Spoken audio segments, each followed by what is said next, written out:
शेतकरी मित्रांनो, आजच्या सर्वात मोठ्या ठळक बातम्या. राज्यात 10 धडाकेबाज निर्णय. उद्यापासून सर्वांनाच खुशखबर. रविवार 7 एप्रिल 2024. काही मिनिटांपूर्वीच्याच बातम्या.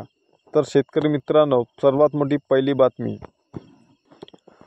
30 लाख युवकांना नोकरी, महिलांना वर्षाला 1 लाख, ते शेतीमालाला हमीभाव. काँग्रेसच्या जाहीरनाम्यात मोठी घोषणा. समोरील मोठी बातमी. शेतकरी मित्रांनो, हळदीचे दर वाढताच मजुरीही वाढली. शेतकरी पुन्हा चिंतित. ढगाळ वातावरण लक्षात घेता वसमत तालुक्यात हळद काढणीस वेग. चहूबाजूने शेतकरी संकटामध्ये. शेतकरी मित्रांनो, ही बातमी शेतकरी मित्रांनो हिंगोली जिल्ह्यामधील. पुढील सर्वात मोठी बेरोजगारांविषयी बातमी आहे. शहरी भागात भरतोय बेरोजगारांचा बाजार. शहराकडे स्थलांतर वाढले. ग्रामीण भागात शेतीसाठी मजुरीचा वणवा आणि मुलींचा शेतकरी नवरा नको ग बाई. समोरील शेतकरी मित्रांनो मोठी बातमी. अंबड तालुक्यातील पाणी टंचाईच्या झळा.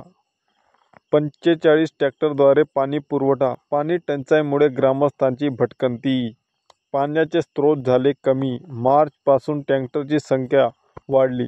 समोरील सर्वात मोठी बातमी. शेतकरी मित्रांनो, शेतकऱ्यांचे झाले नुकसान. 2.5 एकरावरील ऊस पेटवून दिला. 90,000चे नुकसान. ही बातमी शेतकरी मित्रांनो लातूर जिल्ह्यामधील. पुढील बातमी शेतकरी मित्रांनो लातूरमधील. अहमदपूर तालुक्यात टंचाईच्या झळा तीव्र. पाण्यासाठी नागरिकांची भटकंती. उपाययोजनांची मागणी. उमरगा यल्लादेवी येथे बोर अधिग्रहण करूनही पाणी मिळेना. पुढील बातमी शेतकरी मित्रांनो. शेतकऱ्यांच्या समस्या आणि महिलांच्या डोक्यावरील घागर कधी उतरणार. तर ह्या झाल्या शेतकरी मित्रांनो आजच्या ठळक बातम्या. अशाच नवीन बातम्या बघण्यासाठी आपलं बघत राहा यूट्यूब चॅनल. नवीन असाल तर लाईक करा, शेअर करा आणि सबस्क्राईब करायला विसरू नका. धन्यवाद.